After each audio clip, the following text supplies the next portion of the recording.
ইতালিতে যেতে সর্বোচ্চ খরচ হয় আমরা একবার হিসাব করেছি 4.5 থেকে 5 লাখ টাকা আপনার বিমানের ভাড়া টাড়া সহ সম্পূর্ণ খরচ। কিন্তু দালালরা আপনাদের কাছ থেকে কত নেয় জানেন? 15 লাখ, 18 লাখ, 20 লাখ, 22 লাখ, 25 লাখ পর্যন্ত চলে যায়। এটার কারণ কি জানেন? এটার কারণ হচ্ছে বিভিন্ন হাত বদল হয়। এক এজেন্সির লোক আর এক এজেন্সির কাছে ফাইল জমা দেয়, সে আবার আর এক এজেন্সির কাছে ফাইল জমা দেয়, সে আবার আর এক লয়ারের কাছে ফাইল জমা দেয়, লয়ার আবার টাকা পয়সা দিয়ে কোম্পানিকে কনভিন্স করে।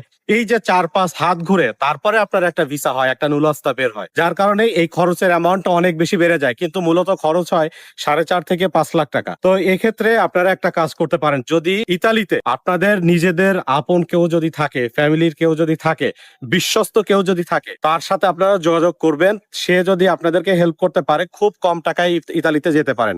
আর একটা ওয়ে যেটা বলছি সেটা হচ্ছে সার্বিয়া। ইতালিতে ঢোকার আর একটা মাধ্যম, যাদের কেউ নাই ইতালিতে, অল্প টাকায় যদি কেউ ইতালিতে যাইতে চায়, সেটা হচ্ছে সার্বিয়া। আমার প্রত্যেকটা ভিডিওর ভিতরে এই কথাটা বলি।